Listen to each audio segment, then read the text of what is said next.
చరిత్రలో ఒక కీలక ఘట్టం ఈస్ట్ ఇండియా కంపెనీని 1600లో స్థాపితమై ఈ కంపెనీని మొదటగా వ్యాపారమే లక్ష్యంగా ప్రారంభమై తరువాత భారతదేశంలో రాజకీయ సామాజిక మార్పులకు దారితీసింది. ఈ వీడియోలో మనం ఈ కంపెనీ ఎలా ఏర్పడింది, భారతదేశంపై దీని ప్రభావం ఎలా చూపెట్టింది మరియు చివరికి ఎలా పరాభవమైంది అన్న విషయాలను తెలుసుకుందాం. ఇంగ్లాండ్లో 1600లో రాయల్ చార్టర్ ద్వారా ఈస్ట్ ఇండియా కంపెనీని స్థాపించబడింది. ప్రారంభంలో ఈ కంపెనీ వాణిజ్య మార్గాలలో, ముఖ్యంగా తూర్పు దేశాలలో ఉన్న స్పైసెస్, పత్తి, సిల్క్, నీలం, చాయ్ వంటి వస్తువులపై దృష్టి సాధించింది. మొదటి వాణిజ్యం స్థానంగా 1611లో భారతదేశంలో, తదుపరి 1615లో సూరత్లో ఏర్పాటు చేయబడింది. మొఘల సామ్రాజ్యంతో ఒప్పందాలు, అనుమతులు లభించి వ్యాపారం విస్తరించింది.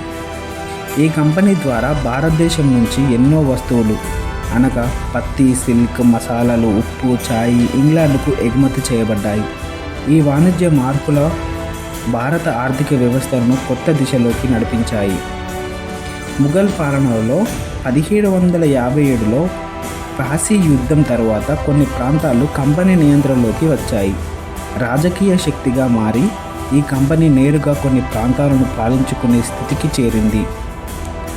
సమయానుకూలంగా వ్యాపార లక్ష్యాల కంటే రాజకీయ లక్ష్యాల నియంత్రణ కోసం ఈ కంపెనీ మరింత శక్తివంతంగా మారింది. ఇది భారతదేశంలో తన సైనిక పరిపాలన వ్యవస్థను ఏర్పాటు చేసుకుని ప్రభుత్వ విధానాల్లో ప్రభావం చూపింది. అయితే 1857లో జరిగిన భారత విప్లవం తర్వాత బ్రిటిష్ ప్రభుత్వం కంపెనీని పాలన నుండి విడదీసి స్వతంత్రంగా తన పాలనను కొనసాగించింది. 1873లో అధికారికంగా ఈస్ట్ ఇండియా కంపెనీ మూసివేయబడింది.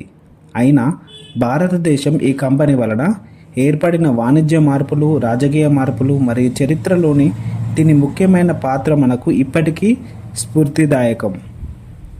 ఈ కంపెనీ యొక్క చరిత్ర మన భారతదేశంలో శక్తివంతమైన వ్యాపార, పాలన, రాజకీయ వ్యవస్థల యొక్క మొదటి అధ్యయనంగా నిలిచిపోయింది. ఇది ఈస్ట్ ఇండియా కంపెనీ చరిత్ర యొక్క సంక్షిప్త పరిచయం.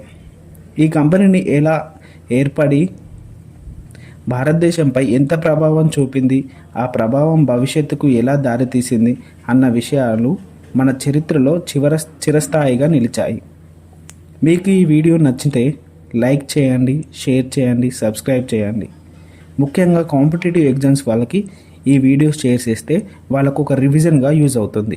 Thank you for watching.